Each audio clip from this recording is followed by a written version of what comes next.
Hello friends, इस video में हम लोग देखेंगे प्राचीन भारत के ऐतिहासिक स्रोत के बारे में। ये सभी क्वेश्चन एनसीईआरटी सार संग्रह से लिए गए हैं जो कि सभी कॉम्पिटिटिव एग्जाम के लिए मोस्ट इम्पॉर्टेंट हैं। तो आइए इस वीडियो को स्टार्ट करते हैं हम। किसी व्यक्ति, समाज अथवा देश से संबंधित महत्वपूर्ण, विशिष्ट व सार्वजनिक क्षेत्र की घटनाओं, तथ्यों आदि का कालक्रमिक विवरण, जिसको हम कहते हैं क्रोनोलॉजिकल डिस्क्रिप्शन, इतिहास कहलाता है। यानी किसी व्यक्ति, समाज अथवा देश में किसी भी प्रकार की जो घटनाएं होती हैं उनको उनके समय के अकॉर्डिंग लिख दिए जाने को ही हम इतिहास कहते हैं। तो यहाँ पे इतिहास का डेफिनेशन हम लोगों ने देखा कि कालक्रम के अनुसार, समय के अनुसार किसी भी जगह पे होने वाली घटनाओं का विवरण यानी उसकी व्याख्या को इतिहास कहा जाता है। इतिहास का पिता किसे कहा जाता है? हेरोडोटस को। प्राचीन भारत के इतिहास से संबंधित प्रथम वास्तविक पुस्तक किसे माना जाता है? राजतरंगिणी को। उत्कीर्ण चिन्ह वाले प्राचीनतम सिक्के क्या कहलाते हैं? आहत सिक्के, पंच मार्क्ड क्वाइंस। सिक्कों के अध्ययन को मुद्रा शास्त्र कहा जाता है। मुद्रा शास्त्र का मतलब न्यूमिस्मेटिक्स। भारत में प्रागैतिहासिक खोज प्रारंभ करने का श्रेय किसे दिया जाता है? डॉक्टर प्राइमरोज को। डॉक्टर प्राइमरोज को। भारतीय प्रागैतिहासिक अध्ययन से संबंधित प्री हिस्टोरिक इंडिया किसकी कृति है? Stuart Piggott. चीनी यात्रियों ने अपने यात्रा वृत्तांत में भारत के लिए किस शब्द का प्रयोग किया? इनतु। उत्कीर्ण लेखों के अध्ययन को क्या कहा जाता है? अभिलेख शास्त्र। लिपियों के विकास के अध्ययन को पूरा लिपि विद्या कहा जाता है। सर्वप्रथम भारतवर्ष नाम का उल्लेख किस अभिलेख से प्राप्त हुआ था? हाथी गुफा अभिलेख से। प्राचीन भारत का सर्वप्रथम सुनियोजित इतिहास किसने तैयार किया? B.A. स्मिथ ने। यानी प्राचीन भारत का सर्वप्रथम सुनियोजित इतिहास किसने तैयार किया? B.A. स्मिथ ने। यहाँ पे इतिहास के बारे में कुछ चीज़ें दी गई हैं, इसको थोड़ा हम लोग देख लेते हैं। इतिहास यहाँ पे इंग्लिश दिया हुआ हिस्ट्री, इसको 3 पार्ट में डिवाइड किया गया है। आपका पहला है प्रागैतिहासिक काल, प्री हिस्टोरिक पीरियड, मानव उत्पत्ति से 3000 ईस्वी पूर्व तक। इसका मतलब इसमें पुरातात्विक साक्ष्य अध्ययन का एकमात्र स्रोत, क्योंकि लिखित साक्ष्य उपलब्ध नहीं है। तो प्रागैतिहासिक काल में क्या दिया गया है? पुरातात्विक साक्ष्य का अध्ययन। पुरातात्विक साक्ष्य अध्ययन का एकमात्र स्रोत, क्योंकि लिखित साक्ष्य इसमें हमें प्राप्त नहीं हुए, जो कि मानव उत्पत्ति से 3000 ईस्वी पूर्व में इसको प्राप्त किया गया। दूसरा है आपका, उसके बाद आता है आद्य ऐतिहासिक काल, जिसको हम कहते हैं प्रोटो हिस्टोरिक पीरियड। इसका समय है 3000 ईस्वी पूर्व से 600 ईस्वी पूर्व तक। यानी इसमें 3000, इस आद्य ऐतिहासिक काल को 3000 ईस्वी पूर्व से और 6000 ईस्वी पूर्व के बीच में रखा गया है। इसमें लिखित साक्ष्य उपलब्ध हैं किंतु अपठनीय हैं। इसका मतलब इसमें लिखित साक्ष्य तो हमें प्राप्त हुए हैं, लेकिन इसमें पढ़ने वाली कोई भी चीज़ उसमें हम उसको पढ़ नहीं पाए हैं, वो अभी तक पढ़ा नहीं गया है। तो उसे हम कहते हैं आदि ऐतिहासिक काल। यानी जिसमें चीज़ें तो मिली, लिखे हुए प्रमाण हमको प्राप्त हुए, लेकिन हम लोगों ने उसको पढ़ नहीं पाए, उसे हम कहते हैं आदि ऐतिहासिक काल। आपका तीसरा है ऐतिहासिक काल, जिसको हम कहते हैं हिस्टोरिकल पीरियड। इसको हम कहते हैं हिस्टोरिकल पीरियड। इसका समय सीमा है 600 ईस्वी पूर्व से आगे। यानी 600 ईस्वी पूर्व से आगे का मतलब अब तक जो चला आ रहा है। इसमें क्या मिला है? पुरातात्विक एवं साहित्यिक दोनों प्रकार के साक्ष्य उपलब्ध हैं। इसमें आपके पुरातात्विक साक्ष्य हैं और साहित्यिक दोनों प्रकार के साक्ष्य यहाँ पर उपलब्ध हैं। नेक्स्ट है आपका, तो यहाँ पर हम लोगों ने देखा कि इतिहास को 3 पार्ट में डिवाइड किया गया है, जिसमें आपका पहला है उसको बोले हम प्रागैतिहासिक काल। उसके बाद वाला आया आपका आद्य ऐतिहासिक काल और ऐतिहासिक काल, उसके बाद का समय। तीनों का यहाँ पे टाइमिंग दिया गया है, आप इसको दोबारा से देख सकते हैं।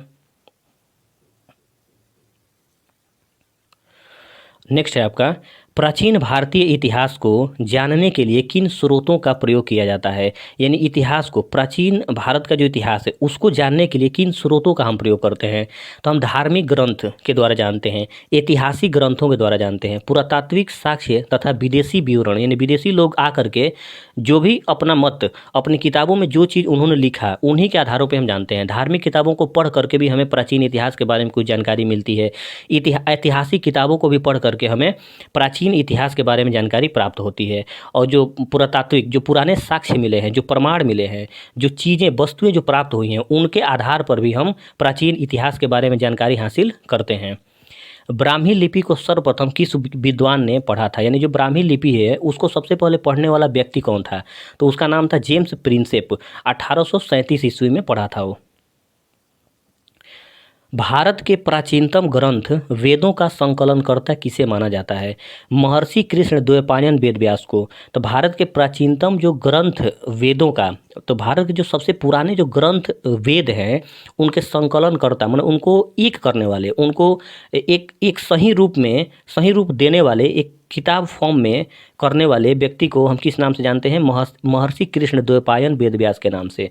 तो प्राचीनतम जो ग्रंथ वेदों के संकलन करता है, उनके जो बनाने वाले हैं, उनका नाम है महर्षि कृष्ण द्वैपायन वेद व्यास। नेक्स्ट है, पौराणिक मान्यता के अनुसार भारत के प्राचीनतम राजा कौन थे? वैवस्वत मनु। वैवस्वत मनु। तो पौराणिक मान्यता के अनुसार भारत के प्राचीनतम राजा थे वैवस्वत मनु। वायु पुराण में किस वंश का उल्लेख है? गुप्त वंश का। कौटिल्य के अर्थशास्त्र से किस वंश के इतिहास की जानकारी मिलती है? मौर्य वंश के बारे में हमें पता चलता है। जैन धर्म का प्रारंभिक इतिहास किस ग्रंथ से प्राप्त होता है? कल्पसूत्र से। आपका नीचे दिया हुआ है, भारतीय पुरातत्व सर्वेक्षण, आर्कियोलॉजिकल सर्वे ऑफ इंडिया, यानी भारतीय पुरातत्व सर्वेक्षण संस्कृति मंत्रालय के अंतर्गत एक संलग्न संगठन है। यानी भारतीय पुरातत्व सर्वेक्षण संस्कृति मंत्रालय के अंतर्गत आने वाला एक संलग्न संगठन है। यानी भारतीय जो पुरातत्व सर्वेक्षण, ये जो विभाग है, ये संस्कृति मंत्रालय के अंदर आता है और उसके अंदर ही एक यह जो है संलग्न, उसी से मिला जुला एक जो है एक संगठन है जिसमें हम पुरातात्विक चीज़ों को सर्वे करते हैं और उसको देखते हैं, टेस्ट करते हैं उसको कि इसमें क्या चीज़ें हैं जो हम अभी भी उसको बाहर कर सकते हैं।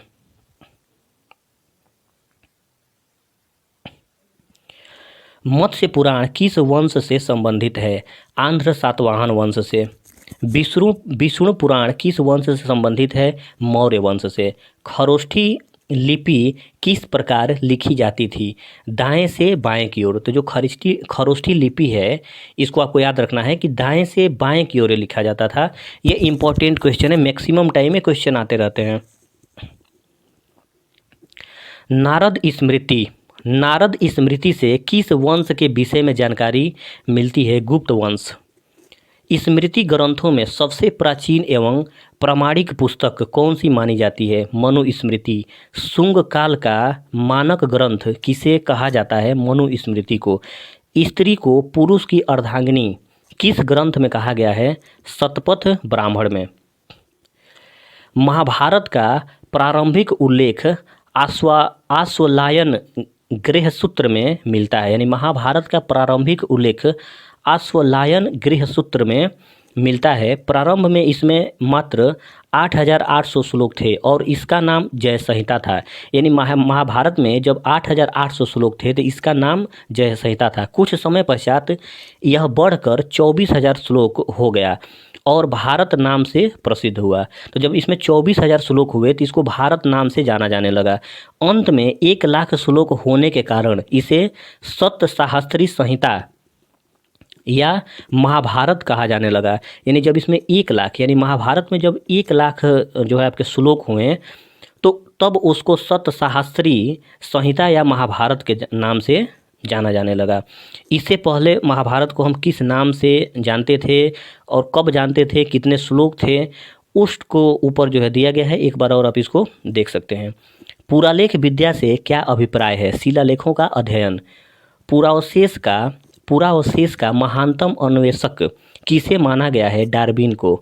इब्न बतूता का यात्रा वृतांत किस नाम से प्रसिद्ध है, यानी इब्न बतूता का जो यात्रा वृतांत है, उसने जो यात्रा किया और उसमें जो बातें बताई उसमें वह किस नाम से प्रसिद्ध है, तो रेहला, है ना, रेहला के नाम से वह प्रसिद्ध है।